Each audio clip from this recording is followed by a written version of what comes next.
buenos días a todo el mundo, a todas las personas. Gracias por conectaros, por compartir esta invitación que os hemos hecho llegar a todo el mundo. Hoy iniciamos estas jornadas internas del Plan de Igualdad. Simplemente recordaros que en junio del año 23 firmamos con la Comisión de Negociación lo que era la aprobación y la puesta en marcha de lo que va a ser el Plan de Igualdad de la Fundación Salud y Comunidad del 23 al 26. Una de las múltiples medidas y acuerdos que se adoptaron y que creemos que está funcionando con bastante satisfacción es la celebración de 2 jornadas internas anuales que las hacemos alrededor, una del 8 de marzo y otra del 25 de noviembre. ¿Vale? Entramos directamente, voy a compartir con vosotros mi presentación, que ya sabéis, es muy breve para dar contexto y para ubicarnos. Que está... Ventanas... Aquí está. Creo que la estáis viendo, ¿verdad que sí? Correcto. Vale. Pues, a ver, muy bien. Hoy tenemos la sexta jornada. Hemos empezado a las 9:30. Yo me ocuparé de la presentación. Y a las 9:35 tenemos previsto que Gisela Hansen, del proyecto Malva, nos haga una ponencia, una aportación que tiene que ver el género con la prescripción de psicofármacos. A las 9:55 pasaremos un vídeo del proyecto Malva, os invito a seguirlo con mucha atención porque creo que es un producto muy bueno, es un material excelente y que tiene que ver con el tema de cómo abordamos los fármacos con mirada violeta. Y a continuación pasaremos al intercambio de experiencias. Participarán estas personas y la dinamizadora es Marta Saiz, y además participarán Lucía Orejuela, Aneri Baez y Rafa Clua. Como sabéis, estas son estas jornadas. La primera la hicimos en el año 23, pusimos en marcha todo el tema del plan de igualdad y explicamos cuál es el nuevo plan de igualdad y las buenas prácticas en el abordaje de las violencias de género. En marzo del 24 hicimos la segunda jornada. Nos centramos en todos los temas de cómo avanzar en igualdad, sobre todo potenciando las políticas de acción afirmativa como una estrategia de corrección de las desigualdades de género. En diciembre del 24 hicimos la tercera jornada, que básicamente compartimos buenas prácticas en intervenciones sobre la violencia machista. En el año 25 hicimos una jornada alrededor el mes de marzo sobre el tema del autoliderazgo y el liderazgo en nuestra organización, con el énfasis en el liderazgo colaborativo y una presentación también de buenas prácticas. Y la anterior jornada la hicimos el 5 de diciembre y trabajamos el tema de cómo acompañar frente a la violencia vicaria, el rol de los equipos profesionales. Hoy tenemos una sesión que tiene que ver con el uso y abuso de psicofármacos con una mirada de género en relación a las políticas de igualdad. Y el tema central es por qué asistir a esta jornada. Como ya os hemos dicho en alguna ocasión, desde Fundación Salud y Comunidad queremos contribuir a la igualdad de mujeres y hombres en todos los escenarios. La pluralidad de proyectos que gestionamos nos permite conocer las diversas realidades y aportar nuestro grano de arena en los avances sociales que se están produciendo. Y estos años de experiencia en el abordaje de estas diferentes temáticas que trabajamos nos han aportado además un amplio campo de conocimiento en la atención a las diversas realidades que son complejas, son las que tratamos habitualmente y especialmente en todo lo que tiene que ver con sus intersecciones, interrelaciones y complejidades. Aplicar esas experiencias, por ejemplo, nos permite detectar, analizar e intervenir en lo que a veces algunos denominan nuevas, entre comillas, realidades sociales, como en este caso es el tema y lo decimos entre comillas, entre paréntesis, el caso del uso y abuso de medicamentos. Los estudios más recientes, como la encuesta de edades del 2024 y los informes del Plan Nacional sobre Drogas, muestran que en España el consumo de hipnosedantes y ansiolíticos es significativamente más alto entre mujeres que entre hombres, consolidándose como una de las sustancias más utilizadas después del alcohol y del tabaco. Esta diferencia además se mantiene a lo largo de toda la vida adulta, si bien aumenta de manera destacada con la edad, alcanzando su máxima prevalencia entre las mujeres de 55 a 64 años, donde más de 1 de cada 5 las ha consumido en el último mes, más del 20%. Entre las generaciones más jóvenes también se observa un crecimiento, ya que cerca del 20% de las chicas de 14 a 18 años declara haber consumido hipnosedantes en el último año, frente a menos del 10% de los chicos. El consumo de estas sustancias se ha triplicado en las últimas 2 décadas. Es un fenómeno que refleja la medicalización de malestares cotidianos vinculados a la ansiedad, la sobrecarga de cuidados, la precariedad laboral o el impacto de la pandemia de la COVID-19. Por todo ello, dentro de nuestro plan de igualdad, como entidad, planteamos esta sexta jornada interna con el tema uso y abuso de psicofármacos, una mirada de género en relación con las políticas de igualdad, que es la que la vamos a continuar ahora mismo. Quiero recordaros que disponemos para todos los temas relativos al protocolo que tenemos en Fundación Salud y Comunidad sobre prevención de acoso. Tenemos un correo electrónico que es el de prevencionacoso@fesico.org. Para todas las cuestiones relativas al plan de igualdad, dudas, consultas, críticas, valoraciones, sugerencias, propuestas, lo que queráis, tenéis también un correo que es el de igualdad@fesico.org. Y también os recordamos que tenemos todos un espacio dentro de la página web de Fundación Salud y Comunidad en fesico.org/igualdad, en el que podéis acceder a las grabaciones de todas las jornadas internas que hemos realizado. Cuando acabemos, una de las cosas que haremos será publicar una noticia y además la colgaremos también en nuestra página web. Creo que he dejado de compartir. Sí, ¿verdad? Pues mira, mi parte ya está hecha hasta aquí, o sea que Gisela, cuando quieras, puedes empezar tu intervención. Gisela Hansen es una de nuestras colaboradoras ya de hace tiempo con una gran especialidad en estas temáticas y nos va a preparar una presentación sobre qué tiene que ver el género con la prescripción de psicofármacos. Muchas gracias, buenos días. Espero que se oiga bien. Estoy compartiendo pantalla, pero a mí no me aparece. No sé si la veis. Se te ve correctamente. Sí. Estupendo, genial. Entonces, bueno, pues nada, empezamos. Pues eso, buenos días. Muchas gracias por la invitación y por la organización de la jornada. Pues bueno, un poco la pregunta que planteamos, ¿no? con esta presentación inicial es qué tiene que ver el género con la prescripción de psicofármacos. Sí que me gustaría realizar una apreciación conceptual antes de continuar, que es que cuando hablamos de psicofármacos, quizás de una manera, ¿no? de ahorro del lenguaje, nos estamos sobre todo refiriendo a hipnosedantes, todo lo que tiene que ver con este tipo de medicación, y también a los analgésicos opioides, ¿vale? En algún punto de la explicación o la reflexión, vaya, más que nada. Entonces, bueno, para empezar, ¿no? Es muy importante el considerar que la epidemiología de los consumos. Para poder responder al final de esta pregunta sobre, perdonadme, pero voy a cronometrarme para respetar el tiempo de los demás. Para poder responder esta pregunta al final de la presentación, ¿no? Pues, ¿qué tiene que ver esto del género con la prescripción de los hipnosedantes y los analgésicos opioides?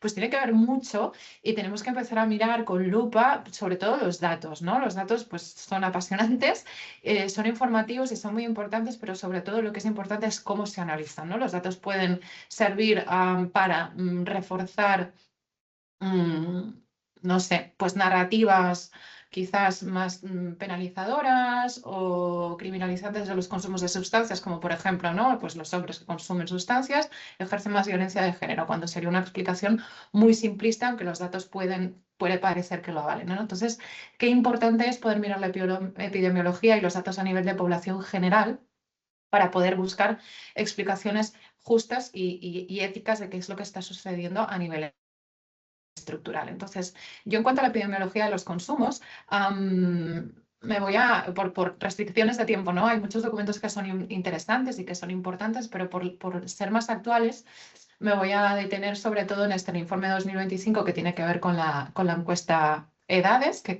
se comentaba al principio, José Luis.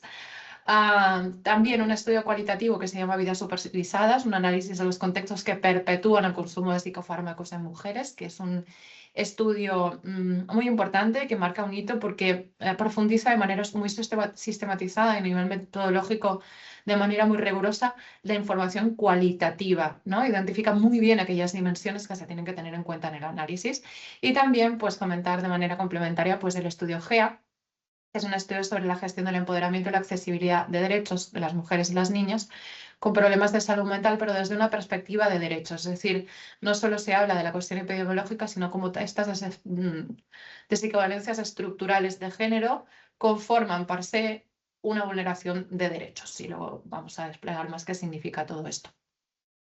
Por ir empezando, bueno, pues simplemente y de manera muy rápida, que yo sé que son las 9:42 de la mañana, no apetece ver gráficos, pero es que son muy importantes estos gráficos, ¿no? ¿Qué es lo que pasa a nivel estructural, a nivel poblacional? Aquí no estamos ni siquiera hablando de población clínica, ¿no? Estamos hablando de la población general, de las personas de a pie, por decirlo de alguna manera, ¿no? Y vemos esta tendencia que se sigue repitiendo, en el cual, afortunadamente, a nivel de Estado español tenemos pues estas estadísticas, estos informes que recogen no solo las sustancias ilegales, sino también las legales, que esto es muy importante y no todos los países pueden contar con estos informes epidemiológicos e incluso a nivel europeo y mundial, ¿no? Los informes mundiales y los informes europeos sabemos que tienen una grandísima carencia, que es que solo miden qué es lo que pasa a nivel poblacional en tanto a las sustancias ilegales, dejando completamente invisibilizado este tema que es tan importante. Pues eso, cuando vamos a los datos epidemiológicos, vemos que, ¿no?, las mujeres, en las únicas sustancias que tenemos más prevalencia de consumo es en los analgésicos opioides y efectivamente en los hipnosedantes. Hipnosedantes también, que es importante destacar, ¿no?, estos dos asterisquitos que significan que aquí juntan todo, los consumos con receta y sin receta. Para saber cuáles son los consumos con recetas, que son los que realmente nos importan, siempre tenemos que hacer una resta, ¿no?, porque el informe nos lo presenta todo junto. Fijaros qué importante también este segundo gráfico, prometo que solo van a hacer 3 o 4. Una cosa que vemos a lo largo de los años, y esto es muy importante a nivel de vigilancia epidemiológica desde la salud pública, es que no solo se ha incrementado desde el 2015, pero fijaros, desde el 2020, ¿no?, pues hay un incremento muy significativo del consumo de hipnosedantes, aquí estamos centrándonos sobre todo en hipnosedantes, a lo largo de la vida. Es decir, se incrementa mucho el porcentaje de población que al menos una vez en la vida ha consumido. Pero luego esta línea rosita nos marca la media de edad, es decir, no solo se ha incrementado el uso a nivel poblacional, sino que ha bajado la media de edad. Cada vez consumimos más jóvenes. Luego hay otra cuestión muy importante, porque una de las primeras hipótesis que había o que se ponía mucho al foco era cómo quizás algunos usos desde lo recreacional de los hipnosedantes, ¿no?, de las poblaciones jóvenes, sobre todo para mezclar con consumo de alcohol, porque si me tomo un diazepam y me tomo un cubata, pues no tengo que comprar 5. Hay un micro encendido que hace mucho eco, lo digo por si, no sé si podéis apagar, os agradecería, gracias. Esto es importante porque si realmente nos fijamos en todos los tramos de edad, en absolutamente todos los tramos de edad, las mujeres tienen más prevalencia de consumo que los hombres de hipnosedantes, ¿vale? Y fijaros la gran diferencia que hay a medida que las personas nos hacemos más mayores, ¿no? Entonces, realmente hay una tendencia estructural. Primero, a la medicalización de los cuerpos de las mujeres. A lo largo de la vida, estamos aquí en una franja desde los 15 años, ¿no? Hay una diferencia muy grande entre las niñas, perdón, adolescentes de 15 años versus a los chicos de su misma edad, ¿no? Y esto no puede explicarse sencillamente porque pues, tengan más incidencia de salud mental. Bueno, pues aquí hay un sesgo muy importante. Bueno, pues aquí tenemos un poquito más esta misma idea, ¿no? Estos son los sin receta. Esto me parece importante también porque fijaros esta gran cantidad de diferencia que había al principio, pero cuando nos vamos a los sin receta, ¿no?, aquí se invierte. Sucede, nos encontramos que los chicos jóvenes consumen más sin receta que con receta. Es decir, nos es muy importante el obtener estos datos de cómo el mayor consumo de las mujeres a lo largo de la vida de hipnosedantes vienen siendo con receta, por lo tanto, del sistema general de salud, ¿no?, propiciado. Entonces, esto es muy importante. ¿Y esto por qué ocurre? Pues porque hay unos sesgos de género en salud. Hay sesgos de género, evidentemente, en todos los ámbitos de nuestra vida por un sistema desequivalente y para el sistema de género que genera desequivalencia y opresión hacia las mujeres, pero en particularmente por los géneros en salud. Que no hace falta irnos a ejemplos muy complejos, ¿no?, como pueden ser desde la salud física, el hecho, por ejemplo, de que la causa principal de muerte en mujeres es lo cardiovascular. pero se asocia a una enfermedad masculina. Incluso todos los síntomas de alarma que nos han hecho pedagogía para darnos cuenta que nos puede estar dando un infarto no tienen que ver, ¿no?, con una realidad femenina, sino más masculina. El infradiagnósticos de enfermedades como, por ejemplo, pues, las endometriosis, o todo lo que tiene que ver con el infradiagnóstico de enfermedades muy invisibilizadas con el tema de la fibromialgia, ¿no? Que realmente llevamos, yo creo que muy pocos años, que ha cogido una entidad nosológica concreta, porque hasta hace bien poco se trataba como si fuera la histeria de Freud, ¿no? Esto de las fibromialgias. Pues entonces, esto es muy importante, y también el conceptualizar cómo el género es un factor de riesgo para las mujeres, para la salud. El ser mujer, y aquí he puesto a propósito esta foto del catcalling, ¿no? Del piropo callejero, el piropo entrecomillado callejero, ¿no? De cómo una experiencia cotidiana, normalizada, bueno, que la hemos como dado por hecho de que existe, es una violencia material constante hacia las mujeres, ¿no? A mí me gusta, por ejemplo, en las formaciones, decir cuándo fue, a qué edad, a las mujeres presentes en los servicios o en las formaciones, a qué edad fue la primera vez que tuviste la percepción de peligrosidad en el ámbito público, por miradas, por cosas, y siempre se ubica entre los 9, 10 y 11 años. Entonces, no podemos conceptualizar solo la violencia de género como el iceberg, ¿no? Aquellas violencias más evidentes, más materiales, más medibles, como son los feminicidios, la violencia física, psicológica, etcétera, sino todas aquellas violencias simbólicas y materiales de menor gradación, podríamos decir, pero que se acumulan, que están impactando en la vida. Es decir, si yo desde que tengo 9 años soy una niña y salgo por la calle y tengo la conciencia, ¿no?, de la posibilidad de violencia o de las miradas, o de que me llamen cosas, aquí hay una activación, ¿no?, del sistema nervioso central desde el punto más biologicista, e incluso desde el punto más social, el saberme que estoy en peligro. Esto genera una serie de, bueno, de estrategias de defensa, de activación, que no pueden ser inocuas en ningún momento para nuestra salud mental. Por eso planteo este continuum acumulativo a lo largo de la vida de las violencias que vamos recibiendo por el simple hecho de la desigualdad de género, y luego las violencias más palpables y más tangibles. Entonces hay una tendencia a medicalizar los malestares de género, producto de la desigualdad estructural, que tiene unas implicaciones importantísimas a nivel de intervención, a nivel de conceptualización de las políticas públicas, de cómo problematizamos esta situación, cómo intervenimos y cómo no intervenimos también.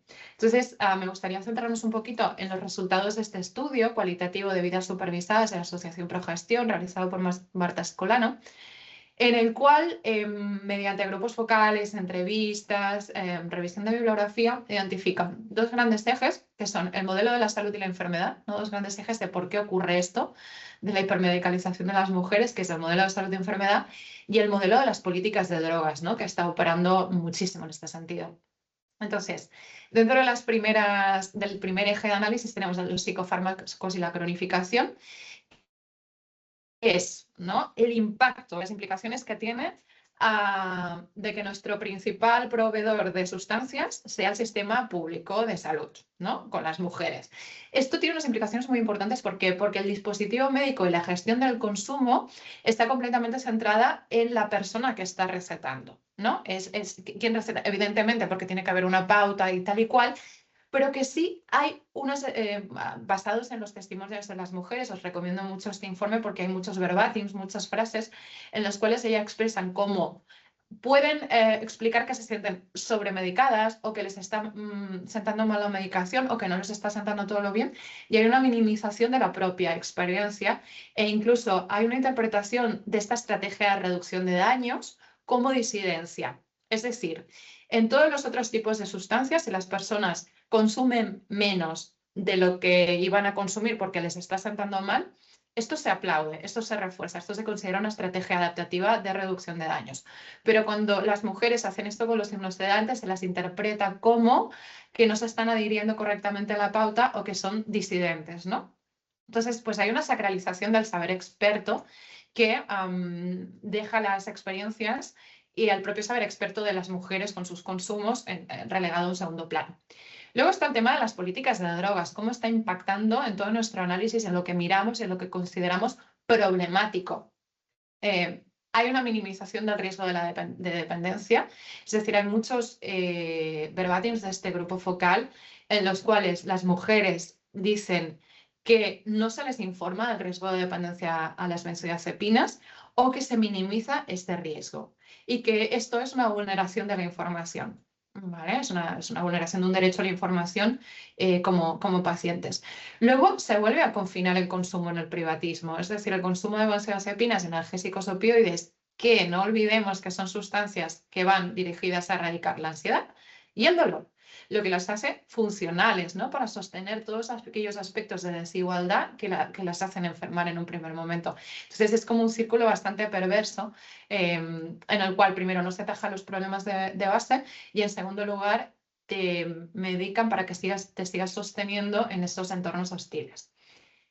Y luego hay como una disculpa de estos consumos, primero porque son sustancias legales. En primer lugar, se pone muchísimo el foco en erradicar aquellos consumos de sustancias ilegales por la demonización de ciertas sustancias, por esta cuestión de las políticas de drogas, las drogas malas y las drogas buenas, que son las que produce el sistema sanitario. Y esto hace que haya una infradetección de cuando los consumos con benzodiazepinas son problemáticos, ¿no? Porque al ser drogas legales, para conseguirlas no me tengo que exponer a situaciones de riesgo muy grandes para conseguir la sustancia.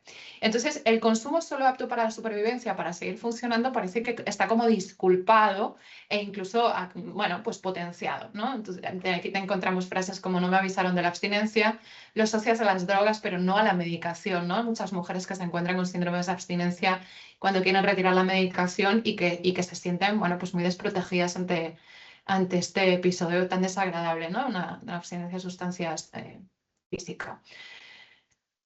Productividad y género es otro de los ejes fundamentales para entender el por qué enfermamos más, el porqué de los malestares de género. El ámbito relacional, las mujeres no solo sostenemos el ámbito laboral, sino todo lo relacional, ¿no? Las familias, las criaturas, los padres, las parejas. Hay una explotación del tiempo de las mujeres terrible, es decir, estamos hablando de las dobles y triples cargas, ¿no?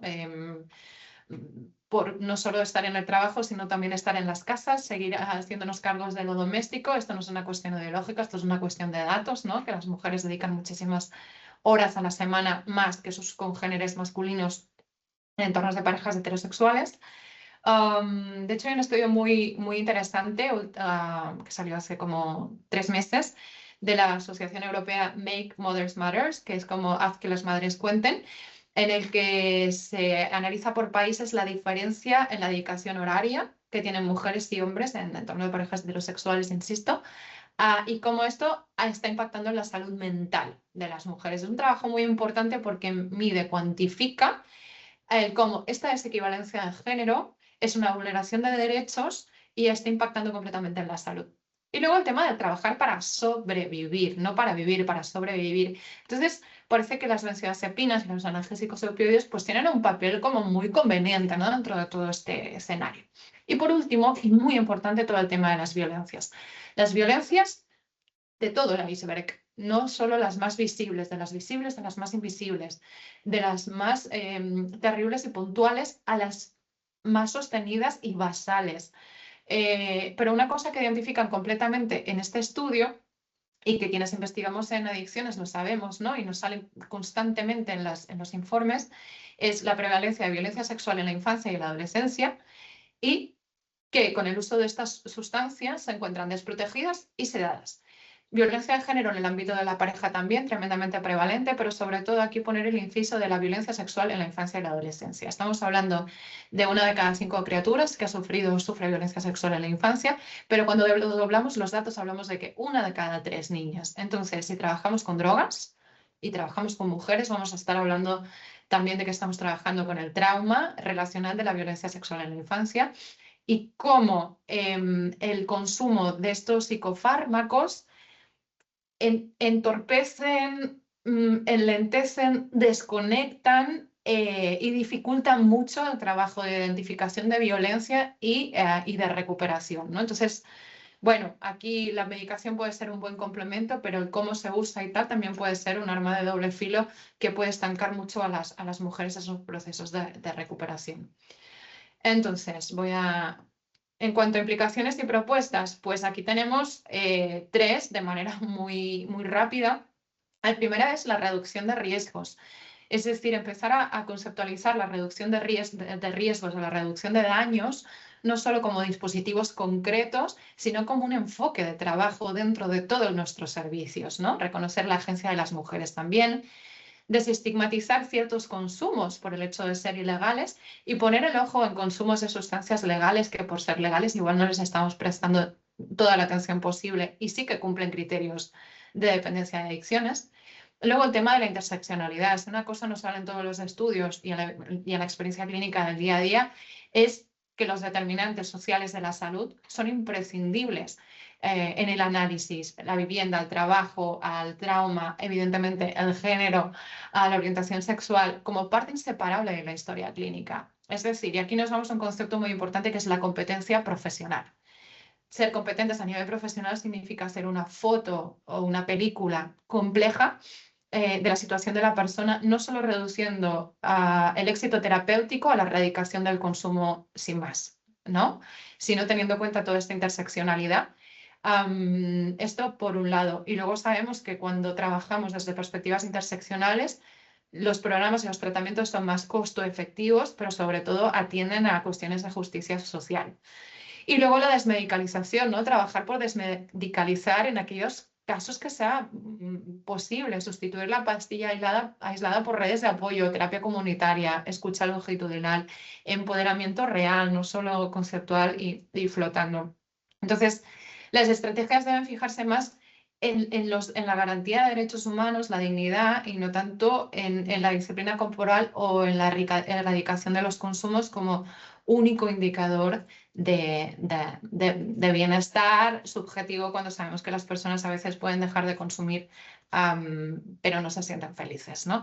Entonces, hasta aquí lo dejaría. Yo toda la información consultada la podéis encontrar en este QR, en una carpeta compartida. Y nada más, muchas gracias. Muchas gracias, Gisela, y te agradezco. Conozco tu presentación y sé que las has acortado. Por ceñirte al tiempo has acortado lo que tenías previsto. Bueno, como son materiales que pondremos a la disponibilidad de todos nosotros, te lo vuelvo a agradecer. Y pasamos ahora a continuación a ver un vídeo que también va a reforzar, acompañar y a complementar la presentación de Gisela. Esperemos que lo del compartir el vídeo. ¿Puedes dejar de compartir tú, Gisela? Y cuando quieras, Juanjo, lanzamos Voy. el vídeo.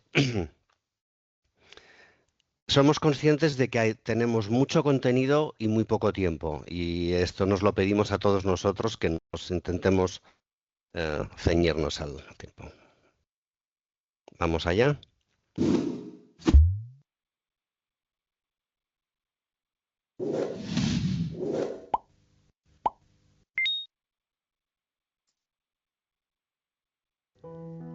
Según la Junta Internacional de Fiscalización de Estupefacientes, España está por segundo año consecutivo a la cabeza internacional en el consumo de psicofármacos como ansiolíticos y antidepresivos. Pero esto no es algo nuevo. Estamos entre los 3 primeros puestos en este tipo de consumo desde hace 10-15 años. Pero, ¿qué son los psicofármacos? Son medicamentos que pueden afectar a la conducta y al estado subjetivo de la persona y son usados terapéuticamente por sus efectos beneficiosos sobre el comportamiento, el estado de ánimo y la cognición. Hablamos de los ansiolíticos, antidepresivos, antipsicóticos o neurolépticos. ¿Y el consumo de estos fármacos es uniforme en la población? La respuesta es no. Si hubiera que destacar algún tipo de sustancia psicoactiva legal cuyo consumo sea desigual según el género y que afecte de manera diferencial en todos los grupos de edad a mujeres y hombres, estos son los psicofármacos.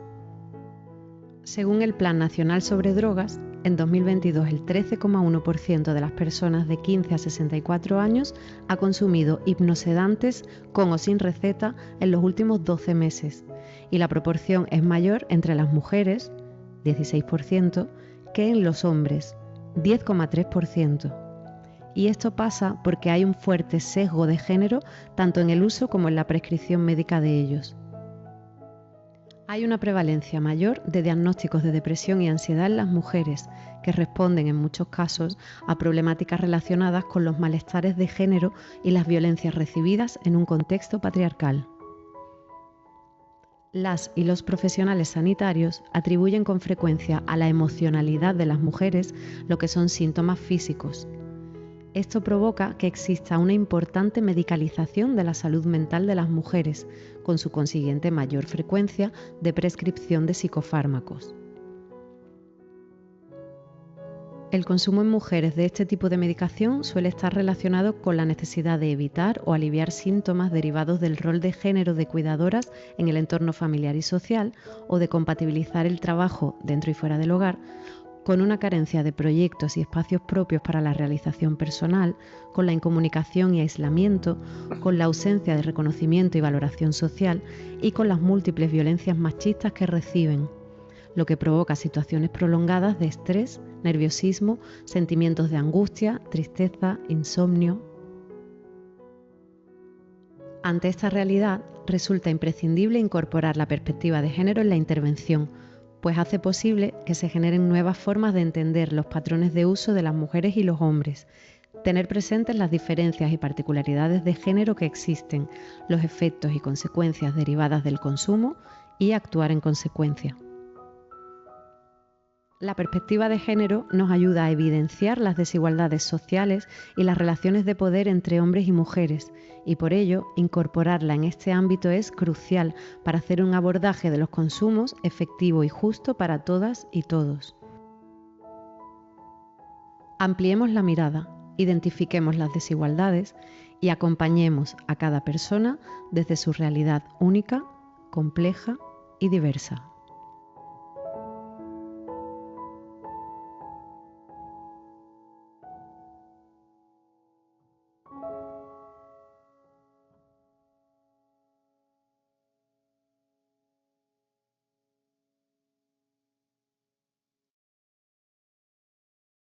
Gracias, Juanjo. Creo que se ha visto bien, se ha podido oír bien. En mi opinión, este material no solo es bueno, es excelente. Si a quien le interese, os facilitamos también el link para que lo podáis utilizar y usar para lo que necesitéis. Y sin más dilación, Marta, cuando tú quieras, que esta parte es tuya, Marta Saiz. Muy buenos días a todas y todos. En este intercambio de experiencias vamos a hablar con 3 personas, con Olga Lucía Orjuela Canasto. Ella es psicóloga colombiana con máster en estudios de género, actual estudiante de doctorado de género y políticas públicas de la Universidad de Valencia, siendo su investigación especialmente en migración, género y salud mental. También hablaremos con Aneri Baez Matos. Ella es médica del CAS Brians 1 desde hace 10 años y referente del módulo de mujeres. Y también con Rafa Clua García, es enfermero especialista en salud mental, doctor en antropología social y cultural, con 20 años en el CAS y referente del módulo de mujeres. Muy buenos días. Si queréis, empezamos con Olga Lucía Orjuela. Y en esta parte yo quiero englobar como en una pregunta dos grandes temas que sé que será un poco complicado de sintetizar en el poco tiempo que hay. Uno es cómo está actualmente la situación en vuestro servicio respecto al uso de psicofármacos desde una perspectiva de género, y también qué prácticas o propuestas consideráis que podrían mejorar y ser útiles para otros servicios. No sé si está Olga Lucía por ahí. Perdonad la interrupción. Marta, es que justo me estaba escribiendo Lucía para decirme que necesita 10 minutos para conectarse. Si pudiéramos alterar el orden de participación, sería fantástico. Sí. Si Aneri o Rafa quieren empezar. No. Hola, buenos días. Buenos días. Buenos días. Bueno, pues con respecto a la primera pregunta que has planteado de cómo está nuestro servicio, desde el CAS las mujeres usuarias están sobremedicadas, sobre todo como parte de tratar o de contrarrestar toda la sintomatología que arrastran de su trayectoria vital. son mujeres que han estado sometidas, como bien ha dicho la compañera, a diferentes tipos de violencia, violencia sexual, violencia machista, psicológica, que cuando están en la calle, los síntomas que puedan presentar están encubiertos por el consumo de drogas. ¿Qué pasa al ingresar a prisión? Que todo esto se agudiza o se agrava esa sintomatología, uno, por cómo repercute un ingreso a prisión y todos los síntomas adaptativos que presenta estar aquí encarcelado, y el no tener acceso al consumo de sustancia. Y claro, empieza mucho el estigma y esa forma de que la mujer consumidora tiene una feminidad un poco diferente al que tenemos las mujeres pues digamos que normales, ¿no? Y son mujeres que muchas veces son juzgadas y no se escucha bien, no se hace una escucha activa de realmente de lo que de la sintomatología que presentan, del malestar que tienen de base, antes de ver solamente el simple hecho de que son mujeres consumidoras. Sí. ¿La otra pregunta era? Sí, ¿qué prácticas o qué propuestas consideráis que podrían mejorar y que también fueran útiles para otros servicios? Sí, mira, de nosotros hemos observado que ellas lo que nos funciona es que tengan un entorno de confianza donde ellas puedan expresarse sin ser estigmatizadas, sobre todo con la confidencialidad de que todo lo que ellas hablen no repercuta sobre su trayectoria penitenciaria. La escucha activa, escucharla, pero realmente desde las cosas más banales que te comentan de, hoy he conseguido pintarme las uñas, o oye, uno corte de pelo, hasta situaciones más profundas como parte de su convivencia en el módulo y sus problemas judiciales. Y otra cosa muy importante a destacar es un acompañamiento por parte de nuestro equipo multidisciplinar, tanto del equipo de enfermería, el equipo médico, equipo psicoeducativo, educadores, psicólogos y trabajador social. Creo que es muy importante todo ese acompañamiento a hacerle a ellas, porque muchas veces se presenta el caso que la demanda inicial es: estoy mal, necesito que se me paute un hipnosedante, un antidepresivo, y tras una escucha activa muchas veces logramos no prescribir ningún fármaco, ni aumentar dosis de base, ni prescribir ningún fármaco. Muchas gracias, Aneri. Rafa, si quieres continuar y ya después damos paso a Lucía. Sí, yo voy a compartir un PowerPoint que tengo, a ver si lo sé hacer. A ver, compartir, finestra. No, déjalo subido. Aquí. Déjalo así. Ahora de la finestra al otro lado. Segundo, aquí. ¿Se ve? Sí. Bueno, ¿Se ve? ahora no. No, ¿Así? no. Ahora sí. Ahora. Vale. A ver, Aneri ha explicado muy bien la situación que tenemos aquí en prisión, y yo un poco voy a dar pues unos apuntes reforzados un poco con bibliografía en trabajos que yo he trabajado y en otros que conozco, ¿no? Relacionado con esto, ¿no? En primer lugar, algo que se ha estado hablando y es muy importante, ¿no? Hablando de psicofármacos y de uso de drogas y de personas consumidoras de drogas, pensamos que lo principal es comenzar no a trabajar tanto desde un modelo de biologicista y en un modelo de adicción, sino más centrado en las necesidades de la persona, ¿no? Poner a la persona en el centro de la intervención y no centrado tanto en la enfermedad, porque esto al final es lo que nos lleva en general a que tanto hombres como mujeres acaben, pues como lo que está pasando hoy en día y a lo largo de este tiempo, de que hay el mandato de que toda persona tiene que tener un diagnóstico, ¿no?, basado en la enfermedad y tiene que estar medicalizado. Y para empezar con esto hay que empezar a romper un poco con este modelo de adicción y para empezar también a romper un poco con la estigmatización. Un poco en un estudio que se han hecho con mujeres en servicios de reducción de daños aquí en Barcelona, es muy parecido al tipo de población que estamos recibiendo aquí de mujeres, ¿no? Son mujeres que enfrentan barreras estructurales y sociales y múltiples violencias y estigmas. Y básicamente lo que tenemos que hacer, como decía Neri, pues centrarnos más en aquellas pequeñas cosas que necesitan y también en las grandes cosas que necesitan, ¿no? Es decir, centrarnos más en la persona y no tanto en el tratamiento ni en el modelo de enfermedad, ¿no? También en un trabajo que hicimos las enfermeras de aquí de Brians 1 y Brians 2, un poco reflexionábamos un poco sobre el tipo de intervención que hacemos y una de las partes básicas, una es el trabajar desde un modelo de reducción de daños, es decir, sabemos que las mujeres y los hombres, pero en este caso que estamos hablando en concreto, las mujeres están consumiendo psicofármacos, pues hoy en día parece que hay el mandato de que venga, vamos a eliminar el consumo de psicofármacos. No es una cosa que podamos eliminar de una tacada, sino hay que hacerlo pues desde un modelo de reducción de daños y trabajando el tema de los riesgos, los placeres y los daños que pueden conllevar el hacer el uso de este tipo de medicación y poder trabajarlo tanto de forma individual como de forma colectiva.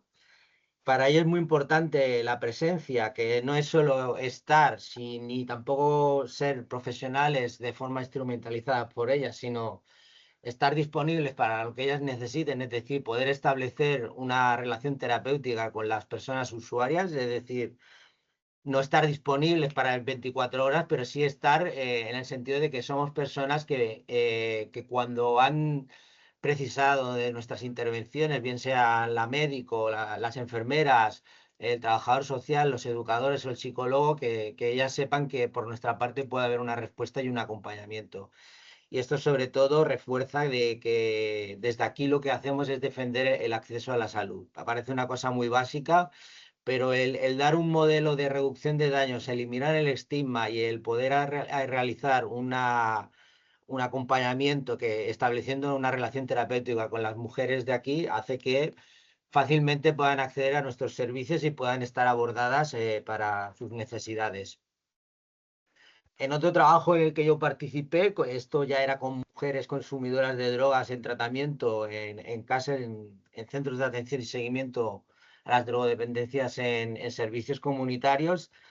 Un estudio cualitativo nos salía que las mujeres encuentran un impacto positivo cuando encuentran que están recibiendo un seguimiento y un tratamiento positivo, es decir, que están siendo informadas y están siendo acompañadas por los profesionales, pero todo y así existe la necesidad de que ellas puedan tener más redes de apoyo y se pueda trabajar más a nivel comunitario. Es decir, no solo basta con el CAS, sino también con que puedan acudir a realizar otros tipos de actividades que no solo estén relacionados con lo terapéutico. Y por último, en una revisión reciente también encontramos que sí, que si queremos trabajar el tema de la reducción de las benzodiazepinas es importante abordarlo desde una perspectiva de reducción de daños. O sea, no ahora empezar a quitar toda la medicación así de golpe, sino empezar a trabajar pues, con protocolos para poder hacer una reducción gradual de la medicación, poder hacer psicoeducación explicando sobre los riesgos y daños del uso prolongado de las benzodiazepinas a las mujeres, a dar un abordaje psicosocial, es decir, si estamos sustituyendo una intervención plenamente biomédica, vamos a intentar dar una atención más biopsicosocial y si puede ser también espiritual, ¿por qué no? Es decir, dar un apoyo más allá de lo médico. y en eso compete también a hacer intervenciones no tan farmacológicas, sino más terapéuticas y con apoyo comunitario. Y como ya estabais diciendo antes, el tema de abordar los determinantes sociales. No nos olvidemos de dónde vienen estas mujeres, de qué entornos vienen. Es casi más importante, no, casi no, es más importante conocer sus códigos postales, de dónde vienen ellas, que más que sus códigos genéticos. Es decir, sabiendo de dónde vienen estas mujeres, conocer a nivel de clase, a nivel de edad, a nivel de entorno, de contextos del cuales proceden, va a ser mucho más fácil el poder intervenir. Y no sé, podríamos hablar aquí de alguna cosa más, pero si queréis no lo preguntáis. Un poco lo que hemos visto es que estoy compartiendo, ya no estoy compartiendo, ¿verdad? Un poco lo que estamos viendo aquí, Aner y yo, y bueno, y el equipo, es que es eso, que cuando más presencia, más acompañamiento hay de las mujeres, es mucho más fácil trabajar sus problemas reales, sus problemas a nivel biopsicosocial, y es mucho más fácil pues bajar la ansiedad, bajar el uso de hipnosedantes y el uso de opioides. Off the record estábamos hablando un poco de casos, por ejemplo, de mujeres que están tomando metadona y les hacemos desintoxicaciones con un acompañamiento fuerte y nos estamos encontrando que cuanto más nos sentamos con ellas, se reduce más el uso de psicofármacos y logran llegar a la desintoxicación de los tratamientos de programas de metadona sin necesidad de utilizar pues, opioides menores para continuar en la desintoxicación o tenemos, muchas veces no es necesario hacer el uso de hipnosedantes o otro tipo de ansiolíticos o de otro tipo de benzodiazepina. Es decir, que lo importante es más la presencia, el personal, que en sí todo el abordaje de psicofármacos. Y esto no es que lo estemos viendo ahora. No. Esto lo estamos viendo, pues llevamos entre los 10 años viéndolo juntos. O sea que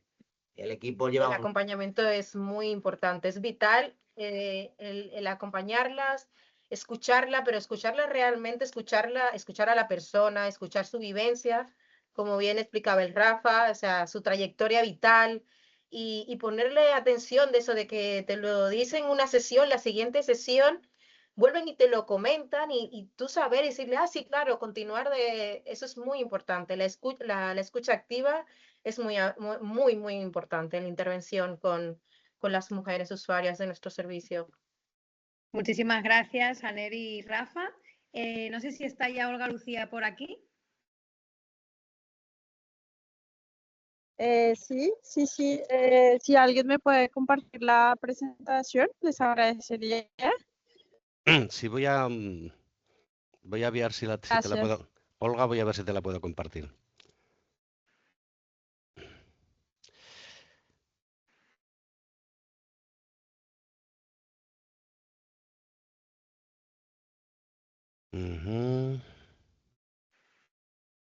CEMAU, presentación psicofármacos. ¿La estáis viendo? Sí. Pues... Cuando quieras, Lucía. O si Aner y Rafa, si hay alguna cosa que se os ha quedado en el tintero que queráis como remarcar de esta presentación. Hombre, lo interesante es que nos preguntéis qué hacemos aquí en la prisión, porque, no sé, yo creo que el básico lo hemos explicado, o sea, la situación que tenemos de mujeres con múltiples vulnerabilidades, violencias y estigmas, con múltiples barreras de acceso a servicios de drogas, que nos llegan por aquí, como nos llegan, muchas veces infladas, como ha explicado Aneri, de psicofármacos, tanto de forma legal como de forma no regulada. El trabajo que tenemos que hacer aquí, pues es ese, el de crear un fuerte vínculo con ellas para poder salirnos más allá de lo bio del diagnóstico y trabajar sus necesidades reales. Y como ha dicho Aneri, desde el pintarse unas uñas a arreglarse el pelo, a que nos expliquen sus historias de vida, sus traumas, sus malestares, y esto pues no es una cosa que se crea en un día. Eso requiere mucha presencia en el módulo y requiere mucho trabajo y requiere personal. Hoy en día hay una tendencia y un interés por el ir retirando los psicofármacos, pues porque somos number one de uso de psicofármacos y number one en mujeres, pero que eso no se puede hacer solo desde una visión médica. Sí. Tiene que ser una visión mucho más biopsicosocial, estructural, es decir, ¿de qué sirve quitarle a una mujer psicofármacos si luego no tiene dónde vivir en la calle cuando salen de aquí? Sí. Y en estos años que tenéis de experiencia, 20 y 10 años ahí en Brians, esta visión que hablabais, ¿no? De tener en cuenta a la persona, de la escucha activa, de la reducción de daños, ¿es algo que en estos años se ha ido asentando esta visión o todavía falta mucho trabajo por hacer? Falta muchísimo trabajo por hacer, muchísimo trabajo. La visión aquí todavía está muy sesgada. Está muy sesgada. Sí, sí. Hombre, aquí, hombre, mujer. Hombre, aquí yo creo que tanto Brians 1 como Brians 2, en los últimos años, bueno, yo creo que desde siempre hemos tenido la perspectiva de género bastante interiorizada por muchas compañeras profesionales que han pasado por aquí, y todos y todas nos hemos ido empapando, e incluso iríamos más allá, ¿no? Ya estamos trabajando desde bastante tiempo atrás también con personas de género disidente, es decir, que cuando hablamos de género... Hola, ¿me escuchan? Sí. Ahora sí, Lucía. Cierro lo que estaba diciendo y ya está. Que me No, refiero perdón, sí, acaba. que la perspectiva de género que nosotros hemos contado casi desde el principio, que la mirada de género es hombres, mujeres en toda su diversidad. Y desde los últimos años también estamos dando un abordaje fuerte también a todo el colectivo LGTB y sobre todo con personas que vienen de espacios de chemsex. Y bueno, aquí tienes a los dos protagonistas por donde empezaron entrando esta población. O sea, fuimos un poco la cara visible para ellos y ellas. O sea que trabajamos con mujeres, pero que también hemos ido extendiendo la mirada de género de forma mucho más fluida. O sea que solo era eso, ¿eh? O sea, Gracias, Rafa. Pues Lucía, te voy a dar paso, si puede ser muy, muy breve, y también veo que por ahí hay una mano levantada. Así que después de Lucía, Sí. si alguien tiene una pregunta, que Vale. la haga de manera breve. Vale, mil disculpas, estoy en viaje y fue una locura, pero bueno, ya está. Bueno, yo les quiero compartir pues nuestra visión en el CEMAU, que pues es el Centro Municipal de Acogida de Urgencia a Mujeres en torno a las violencias machistas. Nuestro enfoque principal pues va adicionalmente de hacer una visión desde la mirada de género, que incluye obviamente la interseccionalidad, ¿no? Teniendo en cuenta el hecho de que, en mi presentación está así como el hecho de la ruleta esta del ser mujer, que ya empezamos abajo, del no ser europeo, ser parte de clase obrera o incluso ser pues de alguna orientación sexual diversa, ¿no? Entonces digamos que ahí ya pues esta barra o esta gráfica nos muestra pues que ya se empieza con una desventaja allí. Nuestro contexto del servicio, pues son mujeres claramente que están en una alta vulnerabilidad. La mayoría de ellas son mujeres migrantes. En cifras de nuestra memoria del año pasado, el 80.85% son mujeres migrantes, casi todas pues provenientes de América del Sur o Latinoamérica, de África, de Asia, de Europa del Este. En cifras les puedo compartir que el 38 mujeres de las atendidas, 38 pues el año pasado fueron mujeres migrantes y tan solo 9 mujeres del Estado español, ¿no?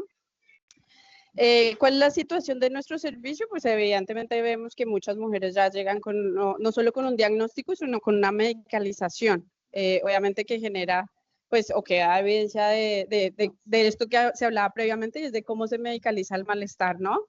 Que es una respuesta rápida al malestar, ¿no? Es como, más allá de querer poder hablar o poder verbalizarlo, es como, vale, lo más rápido que podemos hacer es medicalizar. Pero evidentemente, ¿qué es este malestar y qué se ve claramente? Pues son procesos de migración que pues no son privilegiados. Obviamente hablo de no privilegiados, es una falta de documentación, falta de regulación, obviamente lo que trae toda una precariedad laboral, social, económica, ¿sí? Por falta de documentos, obviamente las mujeres no tienen acceso a trabajos dignos, lo que le genera obviamente, sí, como toda esta circularidad, claro, entonces no son reconocidas entonces por el Estado español como víctimas de violencia de género, pero no tienen acceso a un subsidio al respecto porque, ¿no? Es el pez que se muerde la cola. Y evidentemente, pues mujeres víctimas de violencia de género, pues evidentemente tienen síntomas y esto pues no lo desconocemos, pero pues digamos que es claro que la medicalización opera aquí un factor importante y es, bueno, invisibilizo esto inicialmente porque pues hay un síntoma que es más rápido que el poder ir más allá, ¿no? Entonces, bueno, esto ya lo han abordado un poco, pero claramente pues es evidente para nosotras que los psicofármacos son más mayormente prescritos para las mujeres, ¿no? Que ya lo habían abordado. Estos psicofármacos claramente tranquilizantes que disminuyen la ansiedad, ¿sí? Los ansiolíticos. Y aquí en la imagen, esta imagen no es fortuita, claramente es el hombre blanco grande que pues medicaliza a la mujer, ¿no? Porque lo traje como una imagen porque pues es esta visión de la mujer, desde siempre se ha visto como la mujer histérica, desbordada, pero claramente esto tiene un tema patriarcal pues que es claro para nosotras. ¿Cuál es nuestra posición? Pues como CEMAO, obviamente esto que decían, y es una mirada crítica a la sobremedicalización, es como pararnos críticamente de, bueno, hay esto, efectivamente no desconocemos que hay casos, y hay casos justamente ahora mismo en la casa nos está pasando esto, y hay casos que no desconocemos, que no sabemos si a raíz de la violencia o por procesos obviamente muy difíciles que han pasado las mujeres. Evidentemente se requiere una medicalización en algunos casos porque pues son síntomas que no solo le afectan de forma desbordada a la mujer, sino que a la convivencia de una casa o un hogar que estamos ahorita, pero evidentemente pues también es algo que hay que ir con pinzas y ir de forma muy puntual mirando cada particularidad, ¿no? Y yo creo que eso es también algo que tenemos en el CEMAO y es ver la particularidad y la propiedad de cada caso, que es totalmente diferente. Ver la posición de la violencia desde una forma integral, ¿no? Es decir, no verla desde esta mujer individualmente, sino claro, o sea, la violencia va más allá de una sola persona, sino va de un sistema que le falta oportunidades, que las invisibiliza, que no les da una bienvenida. Y que obviamente qué espacios proponemos y que pues trabajamos, pues un espacio de escucha contextualizada, es decir, reconociéndola en su diversidad, reconociéndola en pues todo lo que implica el hecho de ser mujer y ser mujer en estas condiciones puntuales con las que mujeres que nos llegan al centro. Hacemos trabajo interdisciplinar, que quiere decir que en los momentos que se requiere entra psiquiatría, pero buscamos sobre todo que en los casos puntuales haya una psiquiatría transcultural, ¿no? Que quiere decir como, claro, avalamos tu síntoma, pero también damos paso de evidenciar que pues requieres unas particularidades que tal vez no estamos entendiendo o no estamos dando respuesta que la transculturalidad sí que nos permite. Y obviamente pues una mirada decolonial, ¿no? Pues el que nos permita ver que no porque estemos en esta parte del mundo todo es perfecto y se debe medir bajo esta regla, sino que evidentemente es como, vale, ¿cómo hacemos para transformar y particularizar pues cada caso y darle una mirada mucho más crítica a lo que sería medicalizar? Y bueno, pues obviamente una intervención desde el feminismo que nos permite pues ver justamente estas particularidades que les digo. Y bueno, pues por último, siempre como que la apuesta es como el sufrimiento no siempre es un trastorno individual. Es claro que somos seres humanos dentro de una sociedad y pues evidentemente hay cosas que nos afectan de forma individual, pero hay un sistema gigante que pues también nos enferma, ¿no? Y que nos genera un montón de malestares, y creo que esta es la apuesta nuestra de poder ser más integrales de solo algo puntualmente patologizador hacia las mujeres. Y bueno, finalmente, gracias. Finalmente, no, muchísimas gracias, Lucía. Yo creo que nos hemos pasado ya del tiempo. Antes había visto una mano levantada, pero ahora ya no la veo. José Luis, yo creo que podemos cerrar ahora, o si hay alguien que tenga alguna pregunta, no sé si... Si hay alguna pregunta, que aprovechen ahora y que la lancen, porque es todo tan interesante. Mira, ya hay una de Marcela Flores. Antes de que le pidamos la palabra, os pido disculpas, hemos tenido problemas no solamente Lucía, sino yo mismo. No sé cómo habrá quedado la grabación, luego ya lo organizaremos y tal. Y sí que intentaremos facilitar todos los documentos y tal que estén a nuestra disposición, porque realmente aquí detrás hay mucho más saber, mucha más experiencia y mucho más interés del que a veces nos los da estos pequeños ratitos de tiempo. La primera pregunta, Marcela, adelante. Hola, buen día. Muchas gracias, Lucía, por la información. Mi pregunta se refiere más que nada con el tema de la medicación, el tema de las pastillas, cuando se les da pastilla a hombres y mujeres por igual, si somos diferentes en términos de fisionomía, musculatura y todo. Es algo que me he preguntado siempre porque yo soy antipastilla, antimedicación. Y cuando me han dado medicación me produce un efecto muy diferente al que le puede producir a otra persona la misma cantidad, la misma dosis, pero en otro cuerpo.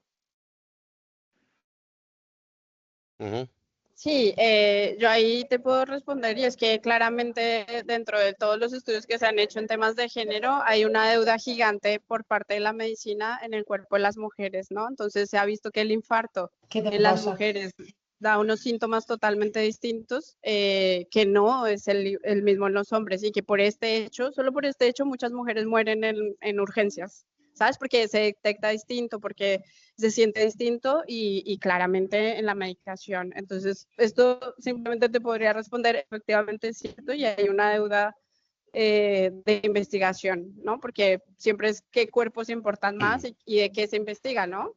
Entonces, sí, te doy la razón. Muchas gracias. He visto otra pregunta. Sí, hay otra pregunta por aquí. Sí. Vigilancia, adelante. No se te oye.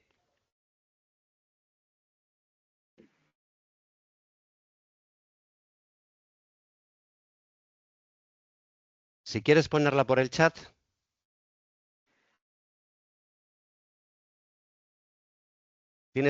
Estás muteada, ¿eh?